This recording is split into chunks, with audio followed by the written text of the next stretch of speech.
Mesdames, Messieurs, bonsoir. Merci de préférer la télévision nationale. Au sommaire de cette édition, la promotion de l'emploi et le respect du contenu local au cœur des priorités. Le président du CNT a visité une unité de production de boissons non alcoolisées pour s'assurer du respect de ces normes et encourager l'emploi. Abidjan, la capitale ivoirienne, abrite les 60e assemblées annuelles de la Banque africaine de développement, BAD, une rencontre qui va élire aussi le nouveau président de la BAD. La Guinée est représentée par une forte délégation conduite par le ministre de l'économie. Sport handball, les équipes cadettes et juniors sacrées au tournoi IHF Trophy Zone 2 ont été réceptionnées à l'aéroport international Ahmed Sékou Touré de Conakry. Un accueil triomphal qui a mobilisé membres de la fédération et autorités. C'est tout pour les titres. Une fois encore, bonsoir et bienvenue dans ce journal. Le respect du contenu local et la promotion de l'emploi jeune au cœur des priorités. Le président du Conseil national de la transition était sur le terrain pour s'assurer des réalités. Dr Dansa Koroma a visité une usine de production de boissons non alcoolisées qui emploie plus de 1000 travailleurs guinéens. Plusieurs points ont été passés en revue, notamment la qualité des produits et le respect du cahier de charge. Reportage Moussa Bangoura. L'emploi jeune, une des priorités du gouvernement et ses partenaires. Ici, à American Beverage, à Kagbele, la main-d'œuvre locale est employée sur toute la chaîne. Pour s'assurer du respect du contenu local, le président du CNT vient s'enquérir des réalités, du laboratoire à la mise en bouteille, en passant par le magasin de stockage et la station de traitement des eaux usées. Toutes les installations de cette entreprise de production de jus ont été passées à revue par le président du Conseil national de la transition. Ça fait partie des missions essentielles du Parlement de chercher à s'informer pour mieux porter les aspirations des populations. Et ce qui m'a marqué, c'est la présence massive de travailleurs guinéens.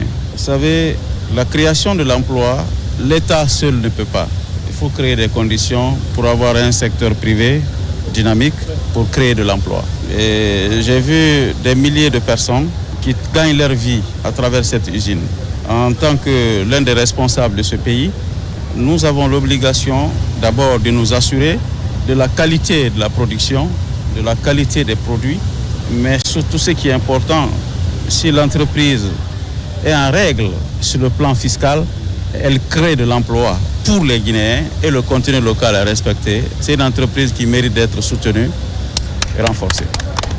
Implantée dans le pays il y a plus de 5 ans, cette usine de production de boissons non alcoolisées se félicite du passage des autorités, mais aussi du respect du cahier de charge des entreprises. À date, l'établissement compte 1200 travailleurs guinéens. C'est un proud. Il est honoré de pouvoir participer, payer des impôts et de la douane à hauteur de milliards, pour ce pays-là. Et ça contribue donc au développement du pays. Il vous informe qu'il prend tous ces travailleurs comme les membres de sa famille. Et il a l'espoir aujourd'hui que les choses vont évoluer davantage. Surtout avec le nouveau système qui est en place, le président qui est là, ça lui donne encore l'espoir qu'il peut faire encore mieux. I see a lot of opportunities for everybody. Pour le moment, ça va. En fonction de ce que je fais ici, ça m'a aussi aidé. Aujourd'hui, j'ai créé ma petite famille qui est aujourd'hui avec moi à la maison.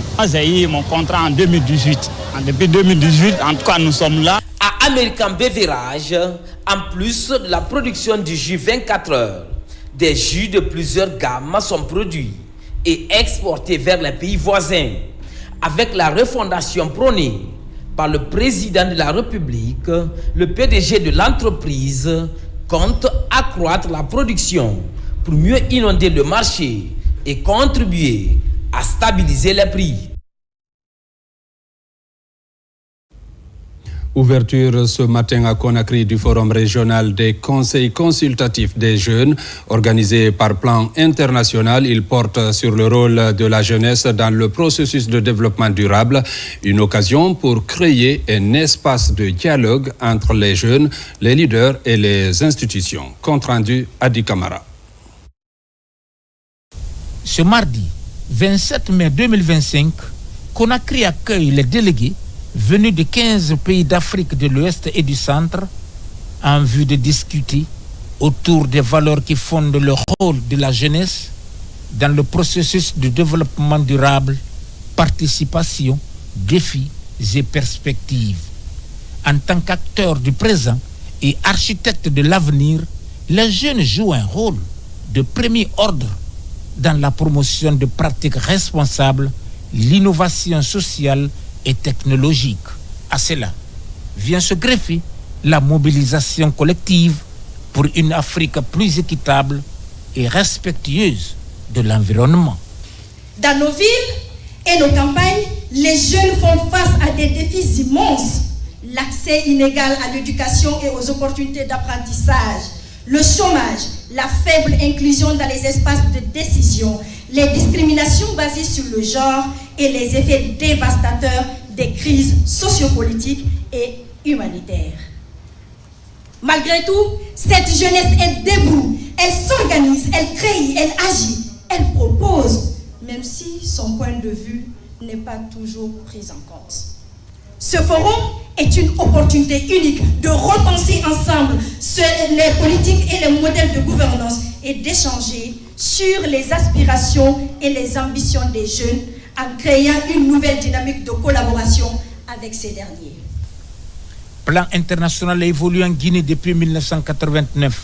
Il œuvre aux côtés des enfants, des jeunes et collabore directement avec 239 communautés situées dans les préfectures de Koya, Dubrika, Forekaria, Farana, Kissidougou, Massanta, Zérekore et Youmou.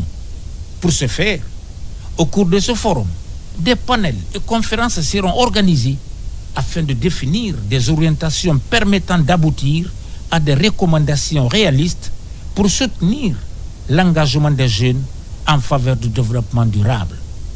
Chers jeunes, les défis auxquels vous êtes confrontés définissent l'époque que nous vivons actuellement. C'est pourquoi, tout au long de cette semaine, vous devriez explorer les opportunités offertes à la nouvelle génération de jeunes leaders que vous êtes. Une génération qui tracera un chemin meilleur pour l'Afrique. C'est la raison pour laquelle vous êtes réunis dans cette salle. Nous voulons remercier Plan pour avoir initié, parce que ça va permettre de réfléchir sur le nouveau paradigme de la jeunesse. Une jeunesse qui réclamait, qui faisait plutôt des déclarations, qui faisait des demandes aux anciens, mais maintenant qui est au pouvoir. Cela change complètement le paradigme. Vous avez notre président du Parlement qui est l'un des acteurs importants de cette jeunesse africaine et par sa mission. Aujourd'hui, nous ne pouvons plus le faire des déclarations pour le demander. C'est plutôt à lui de nous proposer des solutions au peuple de Guinée. Le Premier ministre chef du gouvernement qui préside ces travaux en présence du président du CNT, Dr Dansa Kourouma, des membres du CNRD et du gouvernement loue d'abord les efforts du Plan International avant d'inviter les uns et les autres à la création des cadres inclusifs favorisant les participations des jeunes dans la construction et la promotion du dialogue, l'éducation à la citoyenneté et au développement d'entrepreneuriat durable. La seule chose qui peut protéger l'être humain, c'est sa capacité cognitive à comprendre le réel et à le transformer. Insistons sur l'éducation, parce que sans éducation, sans une capacité propre de définir sa proposition, de cultiver sa conscience, il va de soi que nous devenons tous fragiles. En prenant conscience, on n'est plus dans une phase revendicative, on est dans une phase où soi-même on dit quelle est ma part de responsabilité dans ce que je vis. D'où la nécessité d'une plus grande implication pour transformer cela. J'espère que les 4 journées de réflexion, avec des expériences diverses d'un pays par rapport à un autre, ça nous permettra d'avoir une esquisse d'une feuille de route susceptible d'encourager les gouvernants à prendre en compte les différentes propositions. C'est un forum régional des conseils consultatifs de 4 jours qui se veut pérenne, dynamique et capable d'impulser le développement de l'Afrique. La jeunesse n'est pas seulement l'avenir, elle est aussi le présent du développement durable. À présent, ces décrets qui viennent de nous parvenir, des décrets lus sur ce plateau par le ministre secrétaire général de la présidence de la République, le général Amara Kamara. Suivez. Merci. Décret D 2025 075 PRG CNRD SGG portant nomination d'un haut cadre à la présidence de la République. Le président de la République, vu la charte de la transition, décrète, article 1er, le médecin capitaine Suleiman Diakité, matricule 27584G, cardiologue, est nommé directeur du service médical à la présidence de la République, en remplacement du médecin commandant Mamadouba Fougué Kamara, limogé. Article 2. Le présent décret, qui abroge toute disposition antérieure contraire, prend effet à compter de la date de sa signature et sera registré et publié au journal officiel de la République. Conakry, le 27 mai 2025. Signé Général Mamadi Doumbouya. Décret D 2025 076 PRG CNRD SGG portant nomination d'un haut cadre à la Banque centrale de la République de Guinée. Le président de la République, vu la charte de la transition, décrète, article 1er, M. Almamidou Silla, précédemment directeur des opérations d'échange à la Banque centrale, est nommé deuxième vice-gouverneur de la dite institution. Article 2. Le présent décret, qui abroge toute disposition antérieure contraire, prend effet à compter de la date de sa signature et sera registré et publié au journal officiel de la République. Conakry, le 27 mai 2025. Signé Général Mamadi Doumbouya. Arrêté. A. 2025. 521 MMG SGG portant mise en zone de réserve stratégique des permis de recherche. Le ministre des Mines et de la Géologie, vu la charte de la transition, arrête. Article 1er. Les permis de recherche de bauxite, de fer, d'or, de diamant, de calcaire et de métaux de base retirés suivant l'arrêté A 2025-520 MMG SGG du 26 mai 2025 sont mis en zone de réserve stratégique conformément à l'article 5 du Code minier. Article 2.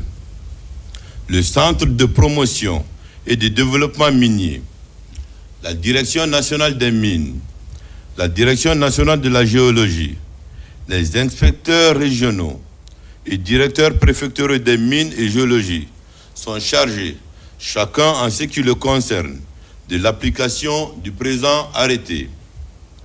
Article 3. Le présent arrêté, qui abroge toute disposition antérieure contraire, prend effet à compter de la date de sa signature et sera enregistré et publié au journal officiel de la République. Conakry, le 27 mai 2025. Signé le ministre Bounasila. Je vous remercie. Vous venez de suivre les décrets lus sur ce plateau par Général Amara Kamara. Dans l'actualité encore, un atelier sur la finalisation du rapport d'auto-évaluation de l'application de la Convention des Nations Unies contre la corruption a été lancé ce mardi, présidé par le ministre secrétaire général de la présidence, le Général Amara Kamara. Plusieurs représentants d'institutions nationales, d'experts internationaux, des membres de la société civile et des universitaires participent aux travaux. Reportage adjudant-chef Aboubakar Kamanou. L'Agence nationale de lutte contre la corruption et de promotion de la bonne gouvernance ANLC a lancé ce mardi un important atelier de 3 jours consacré à la finalisation de l'examen de l'application de la Convention des Nations Unies contre la corruption, particulièrement en ce qui concerne les mesures préventives et de recouvrement des avoirs.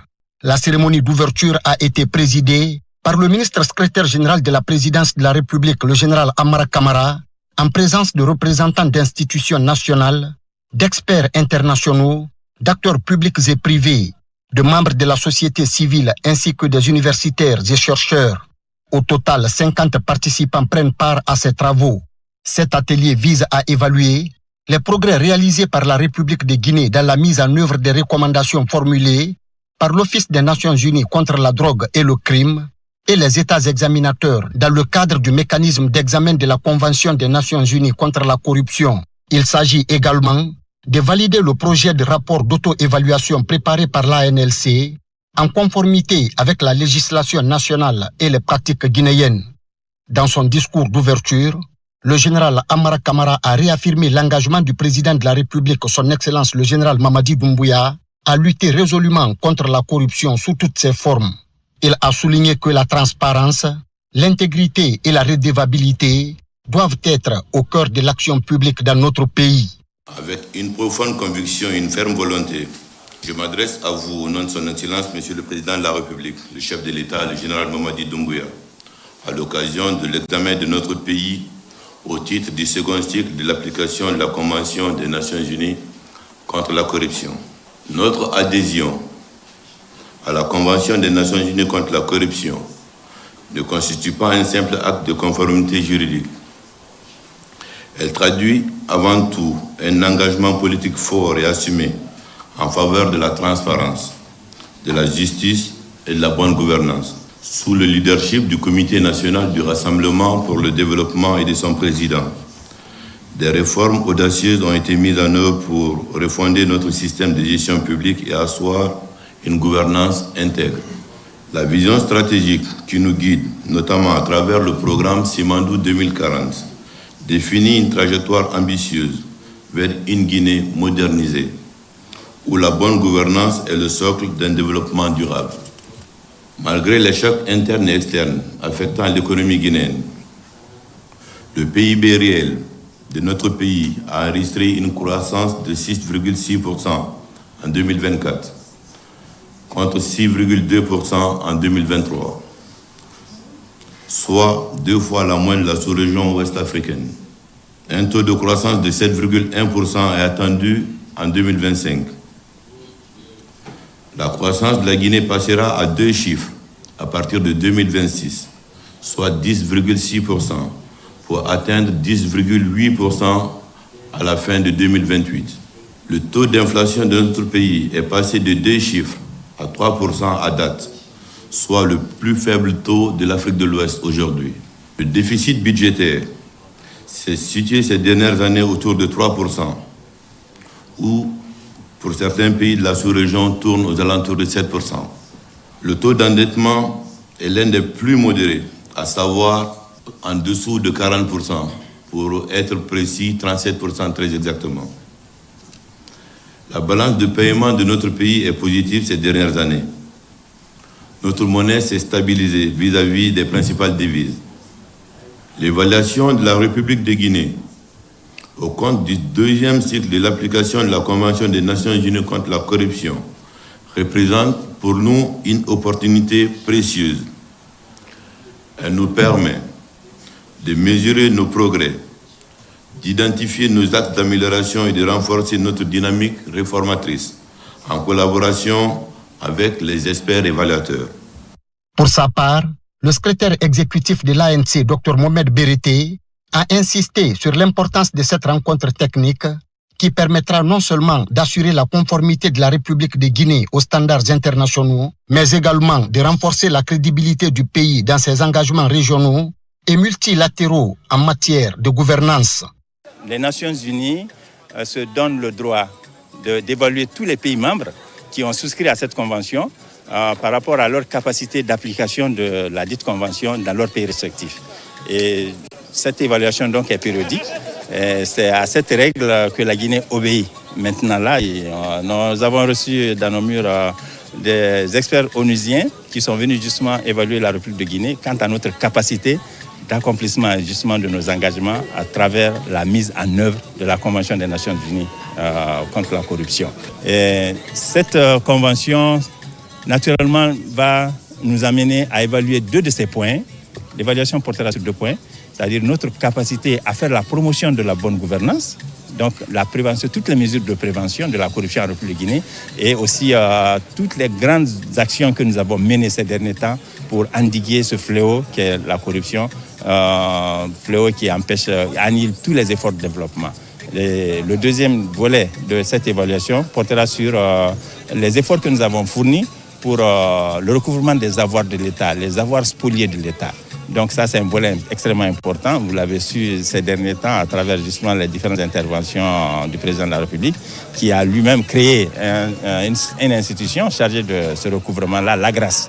Nous sommes venus dans le cadre de l'examen du mécanisme de l'application d'examen de l'application des Nations Unies contre la corruption pour faire l'examen du 2e cycle d'application d'examen. Nous sommes venus voir comment sont les mesures préventives et les chapitre 2 de la Convention et le recouvrement des savoirs, chapitre 5 de la Convention. Nous allons voir quelles sont les bonnes pratiques, les défis et quel est l'état de provision et les cas pratiques d'examen de l'application de la Guinée. L'atelier est structuré autour de sessions plénières et de groupes de travail thématiques portant notamment sur les dispositifs légaux de prévention de la corruption, les mécanismes de contrôle, les stratégies de coopération internationales et les procédures de recouvrement des avoirs issus de la corruption. À travers cette initiative, la Guinée réaffirme sa volonté d'inscrire la lutte contre la corruption parmi les priorités de la transition et de bâtir des institutions fortes au service du peuple et de l'intérêt général. 60e assemblée annuelle de la Banque africaine de développement BAD, en plus du diagnostic et perspectives sur le financement des projets et programmes de développement. Elles seront aussi ponctuées par l'élection d'un nouveau président. La délégation guinéenne est fortement représentée avec à sa tête le ministre de l'économie et des finances. Compte rendu Mamadi Gassama. Après celle de 2015, la capitale ivoirienne accueille de nouveau les assemblées annuelles de la Banque africaine de développement. Ce rendez-vous économique majeur est rehaussé de la présence de plusieurs chefs d'État. Un symbole fort d'une Afrique orientée vers une transformation structurelle. Pour y arriver, il est donc urgent pour les pays de faire face aux grands défis mondiaux de ces dernières années. Le contexte global, c'est que nous avions une vision d'importance systémique de l'intervention de la BAD dans les pays membres. Et donc, le premier jour de cette interview pour la Guinée a été question d'être reçu par la vice-présidente en charge des opérations, avec laquelle nous avions passé en revue l'état des portefeuilles et des programmes de développement financés par la Banque africaine de développement. À ce niveau, il est important de souligner que la Guinée fait partie aujourd'hui des pays les plus performants en matière de taux de décaissement. Et le taux de décaissement donc, de l'ensemble de nos projets sont aux alentours de près de 50%. Et pour un encours global de 750 millions de dollars. Ça, c'est une performance, c'est une évolution. Une signature de coopération, elle témoigne les relations de partenariat entre la Guinée et Eximbank. Une bonne signature d'ailleurs que j'apprécie hautement avec mon collègue Ismaël Nabé, qui est le ministre du Plan et de la Coopération, et qui balise un cadre de coopération. c'est une importance systémique. Ça nous permettra de dérouler les éléments à implémenter et à mettre comme projet à discuter et à financer sous forme de dons et sous forme de prêts. Les assemblées sont des occasions pour les institutions pour faire le bilan des activités et procéder à l'élaboration d'une perspective, ce afin d'avoir une visibilité sur les programmes à venir. L'autre fait marquant de cette 60e assemblée, c'est l'élection d'un nouveau président à la tête de l'institution. Recensement administratif à vocation d'état civil dans la préfecture de Dabola. Le ministre de la Justice sensibilise sur l'importance de cet ambitieux projet présidentiel. Yaya Kairaba Kaba explique l'enjeu de cet enrôlement aux populations. Reportage Tierno Younoussaba. Lancé le 15 avril pour 45 jours, le programme national de recensement administratif à vocation d'état civil PENRAVEC fait son chemin. Sur le terrain, des activités citoyennes sont menées pour amener l'essentiel des populations à se faire recenser. À Dabola, sa ville natale, le ministre de la Justice est à la rencontre des populations. Je me suis employé à contrôler le travail des CAR, des commissions administratives de recensement. Et à ce niveau, à Dabola, franchement, il n'y a pas d'impair.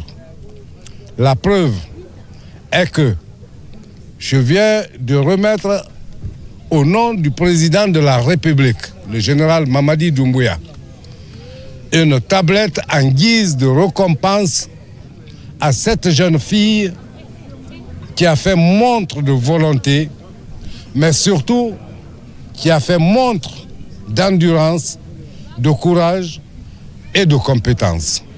Accompagné par les cadres de son département et autres acteurs ressortissants de la localité, Yaya Kairaba Kaba a sillonné les localités de Dogomé, Arfa Moussaya et la commune urbaine pour toucher plus de population à travers la sensibilisation afin d'accomplir cet acte civique. Comment prouver que vous êtes guinéen? C'est par ce recensement. Et les avantages liés à ce recensement sont nombreux. Il y a des avantages de voyage. Vous voulez avoir une carte d'identité.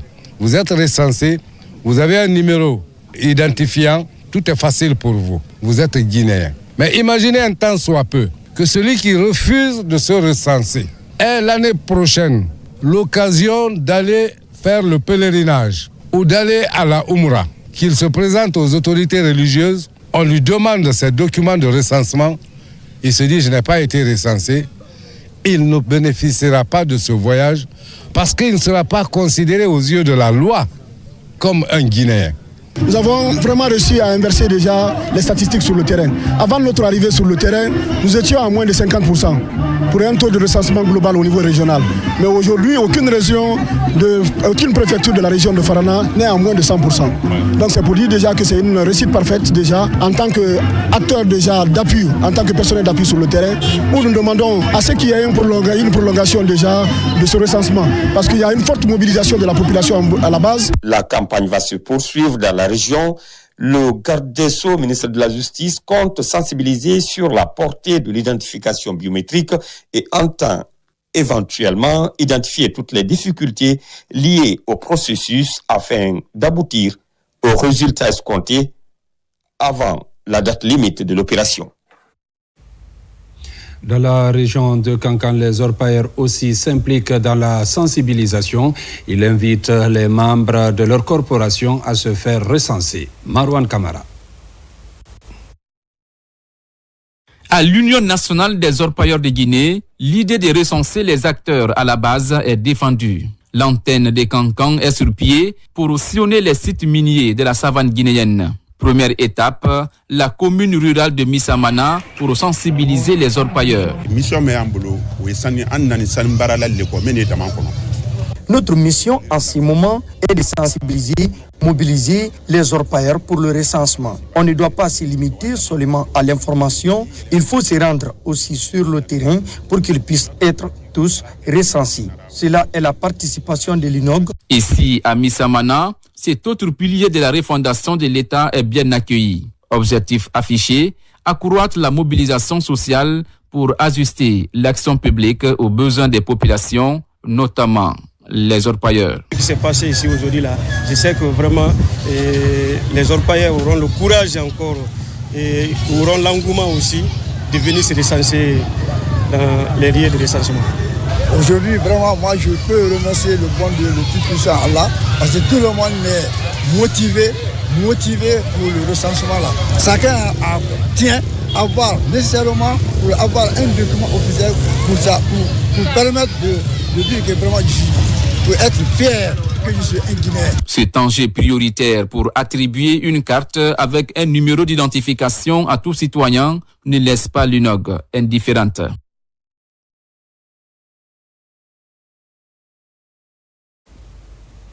Le club O+ de l'Institut supérieur des mines et géologie de Bokeh a à son tour lancé la campagne de sensibilisation des citoyens dans les différents quartiers de la commune urbaine. Première étape, la haute banlieue, plus précisément dans Missira et Baralandi. En langue du terroir, ils ont expliqué aux citoyens les enjeux de ce processus d'enrôlement en cours. Younous Atawel Kamara. La direction générale de l'Institut supérieur des mines et géologie de Bokeh, à travers son club O+, lance la campagne de sensibilisation des citoyens en vue de se faire enrôler. Au compte de cette première journée, les étudiants formés pour la circonstance se préparent pour se rendre sur le terrain. Mais peu avant leur départ, ils reçoivent les dernières consignes de la hiérarchie. Et nous avons mis en place au sein de chaque université, y compris notre institut, des clubs. Et notamment le club O+, au positif, qui s'inscrit complètement dans ce élan de mobiliser toutes les populations, toutes les couches de la population pour pouvoir participer à ce recensement. Et de se mobiliser autour de l'importance de se faire recenser, parce qu'il y en a que davantage. Voilà, il y a beaucoup d'avantages par rapport à ces recensements, de ne pas regarder les connotations qui ont été déjà dévancées. À bord des véhicules sonorisés, les étudiants du club O+, de l'Institut supérieur des mines et géologie de Bokeh, en compagnie de certains encadreurs, mettent cap sur la haute banlieue de la commune.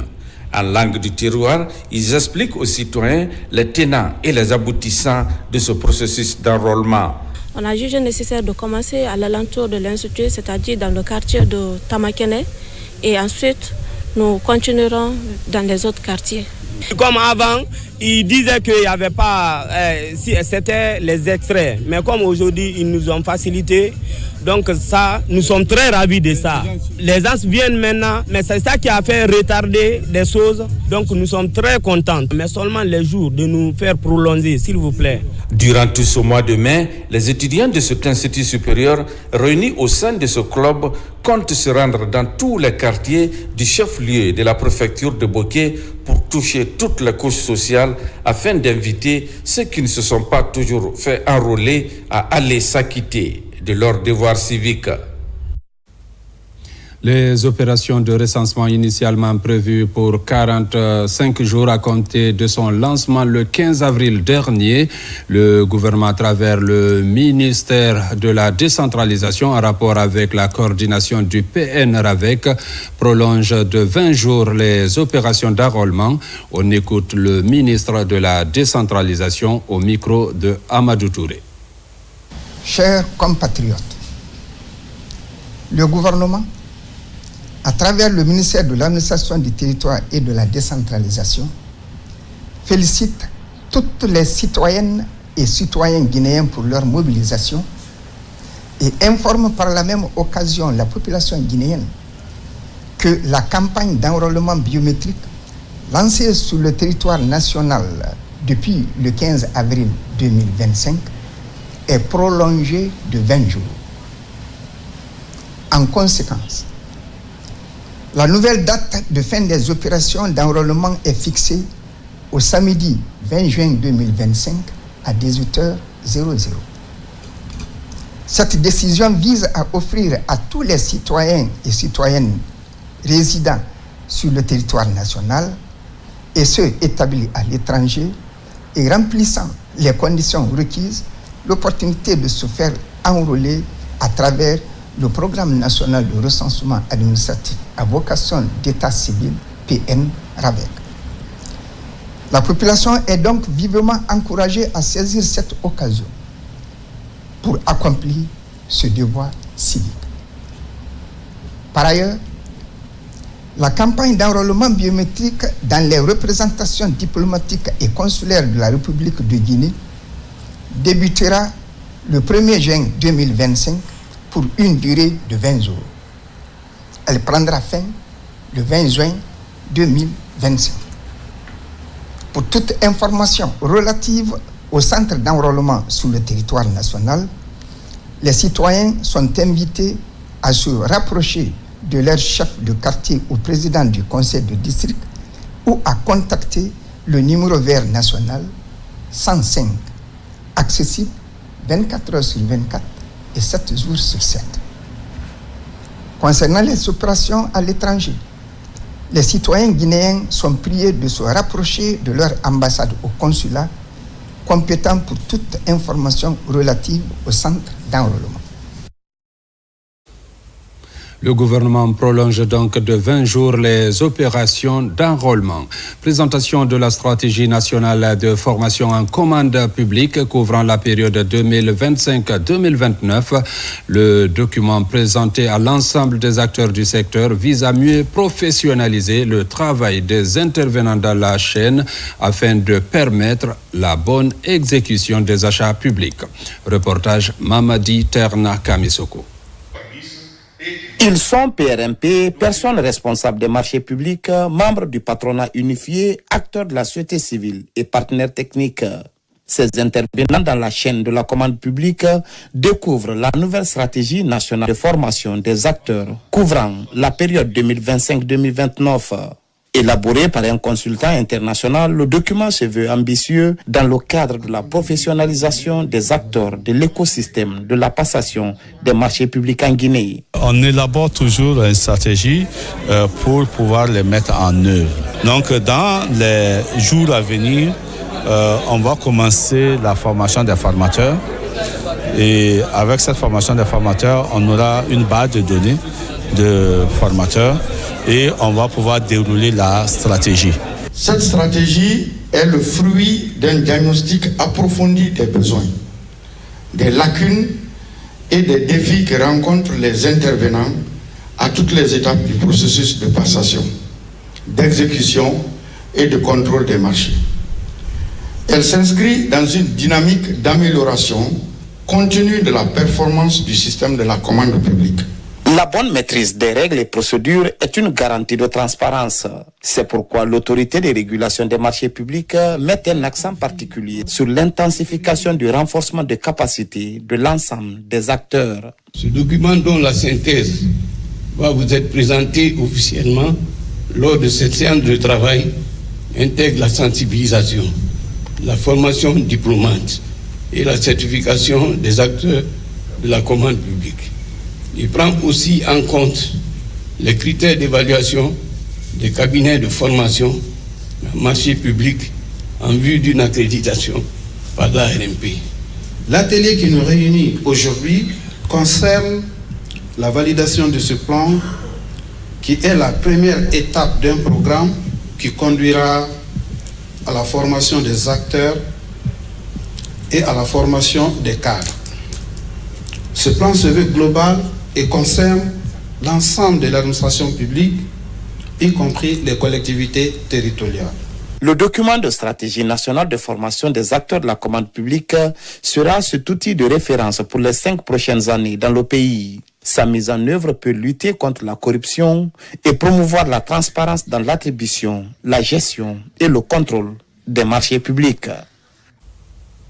Vulgarisation des codes de bonne conduite au ministère de l'Environnement et du Développement durable. Les conseillers, les directeurs et les chefs de service sont les principaux concernés.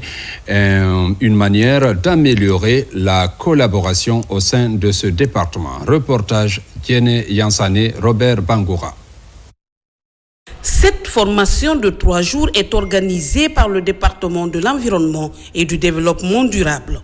Elle s'inscrit dans la dynamique d'approfondir les connaissances des principes et règles qui fondent le comportement attendu de tout agent public. Les conseillers et les chefs de service sont les principaux concernés. Les cadres seront amenés à réfléchir sur les enjeux éthiques de leur fonction.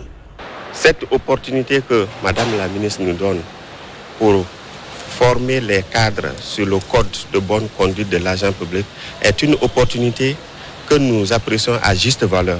Parce que quand vous attendez le code de bonne conduite, c'est le comportement dans le travail de l'agent.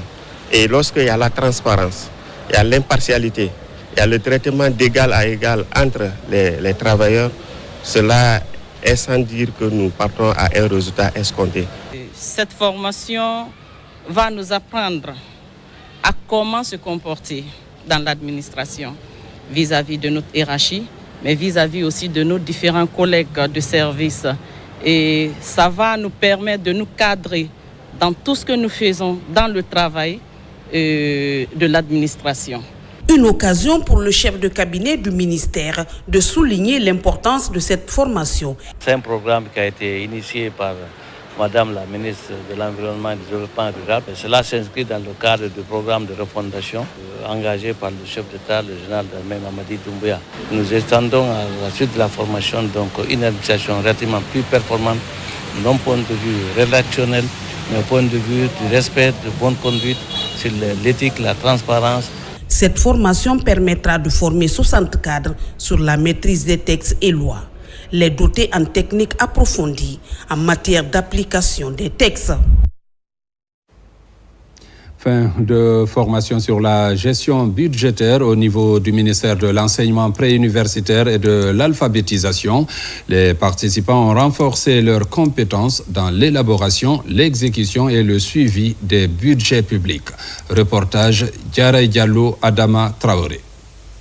Cette session de renforcement de capacité a réuni une cinquantaine de cadres venus à la fois du niveau central et des services déconcentrés du ministère de l'enseignement préuniversitaire et de l'alphabétisation. Améliorer la transparence et l'efficacité dans la gestion des ressources financières, tel était l'un des principaux objectifs de cette formation. Cet atelier nous a permis de renforcer notre compréhension des mécanismes essentiels. Mais au-delà de la théorie, c'est aussi une culture de gestion rigoureuse et transparente que nous devons continuer à promouvoir dans nos structures respectives. Je suis convaincu que les 5 jours d'intenses travaux vous ont permis d'étaler toutes les difficultés auxquelles vous êtes confrontés dans l'exercice de vos fonctions et que les experts ont apporté des solutions permettant désormais d'être efficaces et opérationnels sur le terrain. Au terme de cette session, les participants saluent l'initiative. Ils se disent satisfaits et enrichis par les connaissances acquises durant ces journées de travail. Quand on est sur terre, il faut vraiment savoir qu'on a besoin de la formation. Et ce que nous venons d'apprendre encore, vraiment ça nous a encore galvanisé, ça nous a encore renforcé et ça a renforcé notre dispositif d'intervention en matière de travail. Nous avons eu à apprendre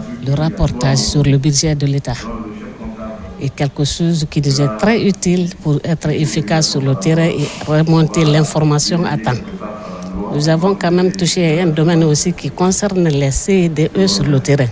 Quand les gestionnaires sont chargés de suivre les CDE sur le terrain, je crois que c'est une très bonne chose aussi qui va encourager nos parents à assister l'État dans l'entretien de nos écoles. Nous sommes aujourd'hui capables d'exécuter les budgets de l'État sans problème, sans faille.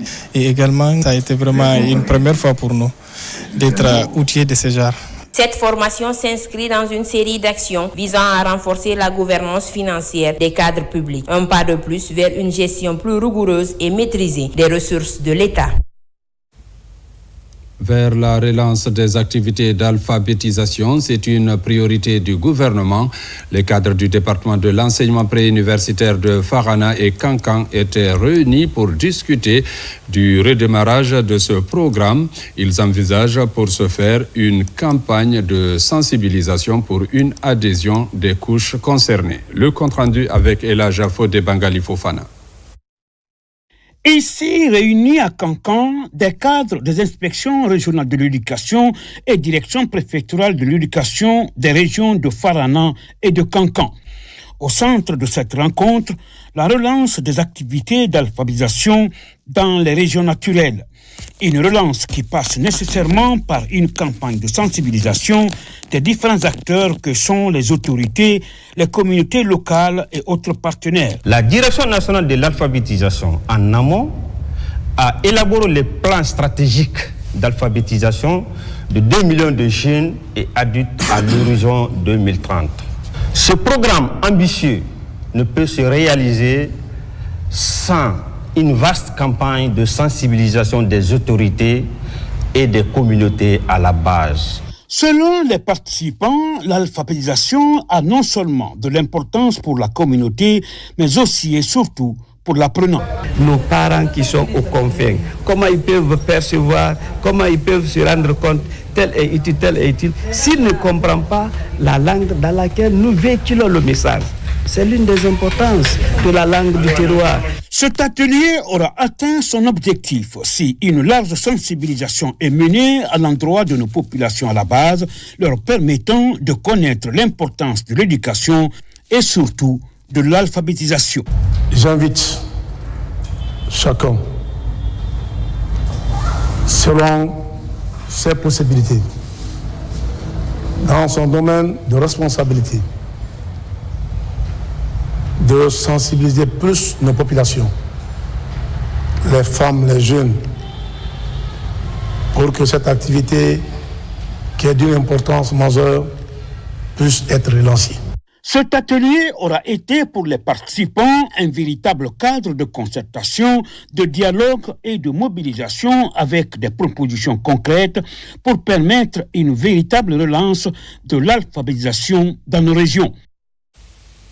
À Kankan, le district de Bankalan, dans la commune rurale de Karifa-Moria, a abrité l'Assemblée générale extraordinaire de la Fédération des unions des producteurs de coton et vivriers, une rencontre d'envergure des partenaires techniques et des producteurs venus de toutes les contrées du pays, une forte mobilisation des acteurs pour relancer la filière cotonnière, une filière porteuse de croissance. Reportage Souleymane Kamara. Sous un soleil accablant, mais dans une atmosphère optimiste, l'Assemblée générale extraordinaire des producteurs de coton s'est tenue à Bankalan, une localité de Kankan. Cet événement historique, le premier après 3 ans d'interruption, marque un tournant décisif pour relancer la culture cotonnière, une culture vitale pour l'économie locale. Nous, on veut lancer déjà la mise en place des intrants le 2 juin. Il y a déjà une campagne d'égrainage qui a commencé pour qu'on puisse avoir 200 tonnes pour égrainer et avoir 90 tonnes de semences. Les engrais ont été déjà annoncés, ils sont déjà arrivés en Haute-Guinée. Donc très rapidement, d'ici le 2 juin, on pourra commencer la mise en place et les paysans vont voir effectivement que les intrants sont là, la semence est là et qu'ils peuvent commencer les semis.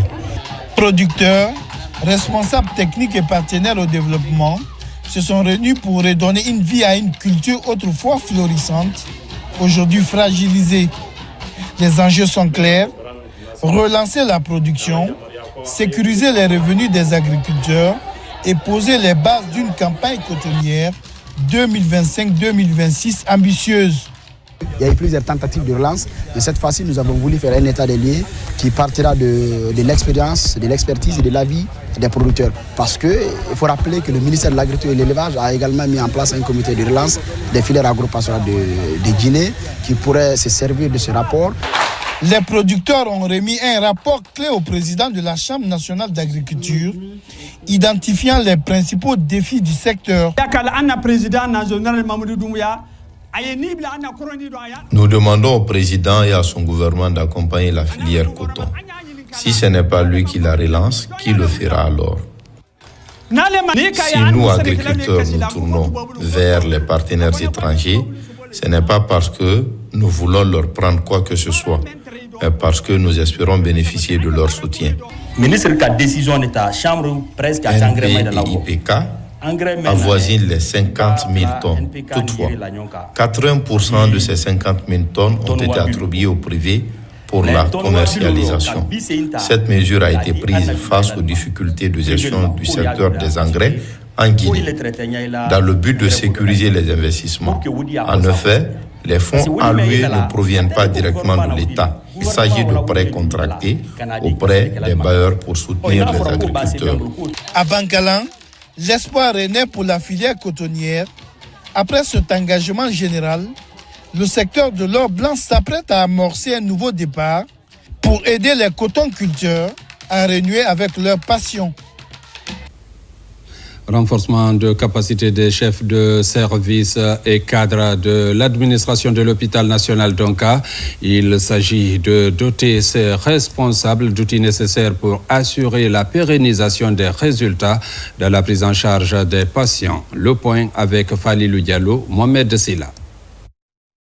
Leadership et gestion des équipes, la thématique est au cœur de cette rencontre de partage et de renforcement de capacité des acteurs clés dans l'offre de soins de l'hôpital de Donka. Cette initiative des concessionnaires en partenariat avec l'école de santé publique de l'Université de Montréal. Ce que j'aimerais, c'est pouvoir faire en sorte que ces gens qui sont en situation d'autorité puissent travailler avec leur équipe, avancer avec eux et puissent profiter de l'intelligence collective aussi, d'aller chercher les gens qui connaissent mieux le terrain à nous aider à trouver les meilleures solutions. À travers cet exercice, la plateforme de gestion de cette structure sanitaire compte pérenniser les acquis obtenus après plus de 2 ans de gestion. L'idée de garder sa place d'hôpital de référence en Guinée, voire même dans la sous-région. On ne peut pas être un bon gestionnaire, on ne peut pas être un bon leader si on n'a pas les deux. Il est important d'allier les deux pour gérer d'abord ses équipes en interne, avoir le contrôle et la maîtrise de soi de ce que l'on veut offrir aux gens pour pouvoir mieux les prendre en compte et faire une prise en charge de qualité. Donc c'est de là qu'est parti justement ce thème sur le leadership. Notre mission ici, c'est vraiment implanter ce nouveau modèle-là, mais aussi renforcer les capacités du personnel médical, mais aussi administratif, afin d'offrir des soins de qualité à la population. Aujourd'hui, cette refondation de la gouvernance hospitalière se matérialise bien à l'hôpital national d'Onka et les résultats sont appréciables. Pendant près d'une semaine, ces chefs de service et cadres de l'administration de l'hôpital de Donka vont acquérir des compétences nécessaires à leadership et gestion des équipes. Un exercice qui marque le début d'une série de formations qui s'étendra sur tous les maillons de la chaîne de gestion de cette structure sanitaire. Culture, parlons de la mare de Nunkunkan. Ce week-end, elle a concentré toutes les attentions. Ce patrimoine culturel riche, gardé jalousement par les Magasuba, a été célébré dans la joie, la réjouissance populaire. Plus de 800 personnes venues de partout se sont jetées à la mare pour perpétuer une tradition, une culture ancestrale qui résiste encore au temps. Moussa Komara, envoyé spécial à Nunkunkan. Un mouvement inhabituel ce dimanche à Nunkunkan. Partout dans les foyers, l'on se prépare à célébrer un rituel traditionnel qui dure depuis des siècles. Le barbotage de cette mare Nunkun, une des plus grandes dans la savane. Ses fils viennent de partout, à moto, à pied, voire même en voiture, pour se ressourcer et respecter la tradition. Je viens pour pêcher dans la mare. C'est une tradition chez nous. Ce n'est pas à cause du poisson. Nous avons hérité ça de nos grands-pères. Si une nation n'évoque pas sa culture, Nunkunkan préserve jalousement la sienne. Avant la descente dans la mare sacrée, la ville est bien rythmée par ses folklores. C'est pas des danses bien assaisonnées par des chants. Une grande tradition populaire qui remonte à l'Antiquité jusqu'à nos jours, qui est devenu le symbole historique, un symbole culturel de toute une nation, de tout un canton, de tout un village, et qui vient enrichir le patrimoine culturel guinéen. Il est 12 heures, le public rallie la mare. Entassés tout au long, ils attendent le coup d'envoi. Quelques minutes plus tard, le gardien de la mare sacrée descend en premier et ordonne la descente du public. La pêche collective peut commencer. À peine, Mohamed capture ce gros poisson. Je ne suis pas surpris. À chaque fête de la mare, j'ai capturé de gros poissons. Je suis très content. Des poissons, il y en a eu dans des filets. Ce moment de retrouvailles, de joie, est l'occasion unique pour les fils ressortissants d'inviter la population à renforcer le vivre ensemble et ne pas oublier le recensement si cher au gouvernement. le recensement nous aidera à développer Nkunkan. Nous connaissons le projet Simandou, les dividendes de 2040. Comment le partage peut être égal si tu n'es pas recensé? On dira oui qu'on est nombreux à Nkunkan. Donc on invite la population à se faire recenser. Depuis des décennies, la Manoukou est célébrée. Elle constitue un véritable levier d'intégration économique et culturelle. Sport, les équipes cadettes et juniors du Sili Handball sont à Conakry. Cela après leur sacre au tournoi IHF Trophy Zone 2, joué récemment en Mauritanie. De retour au pays, un accueil triomphal a été réservé à ces guerrières de cette discipline. Membres de la fédération et autorités sportives, tous étaient mobilisés à l'aéroport Ahmed Sékou Touré de Conakry pour réceptionner nos Amazones. Reportage Adama Mara. C'est aux environs de 23 heures que les équipes U17 et U19 de Sili Handball féminin ont regagné le pays. Les Amazones du général Mamadouba Paye Kamara rentrent au Bercail avec 2 trophées. Elles se sont succédées sur le podium au tournoi IHF Trophy Zone 2 devant les Marocaines lors de cette compétition en Mauritanie. Pour ces retours triomphaux au pays, l'ambiance est au goût du succès. Faisant confiance au staff technique et aux juges, je m'attendais honnêtement à ce trophée. C'est l'occasion pour nous de dire merci au ministère des Sports. Et l'État guinéen nous a accompagnés sur toute la ligne. Si vous voyez que 46 personnes reviennent d'une compétition aussi prestigieuse au niveau de la zone et remporter le trophée, c'est dire d'abord merci à l'État guinéen pour cet accompagnement. Dans ce tournoi UHF Trophy Zone 2, le parcours de la Guinée aura été sans faille. Les handballeuses guinéennes ont enchaîné les victoires du début jusqu'à la fin de la compétition. Des victoires qui confirment la montée en puissance du handball féminin guinéen. C'est un pas en avant pour moi. J'étais l'entraîneur assistante et aujourd'hui je suis devenue l'entraîneur principal avec cette belle équipe des jeunes. Du coup, c'était vraiment du plaisir à voir les jeunes jouer. C'est la hiérarchie, bien sûr, monsieur le ministre, mais aussi tout le gouvernement pour la confiance qu'ils ont eu à placer au choix que nous sommes en train d'opérer. À savoir qu'il ne s'agit pas de faire le tout football. Qu'en dehors du football, il y a des fédérations et particulièrement le handball qui fait des résultats. C'est une fierté pour nous. Et l'autre double fierté, c'est le fait de savoir que ce sont des femmes qui se sont distinguées. Moi, je suis plus qu'ému de savoir que la Guinée peut avoir des handballeuses qui peuvent rivaliser à travers le monde. En remportant ces 2 titres, la Guinée décroche ainsi sa qualification pour la phase continentale de l'UHF Trophy 2025. Mesdames, Messieurs, c'est la fin de cette édition. Merci à vous qui nous suivez du côté de Mandiana comme partout ailleurs dans le monde. Bonne suite de programmes sur la télévision nationale.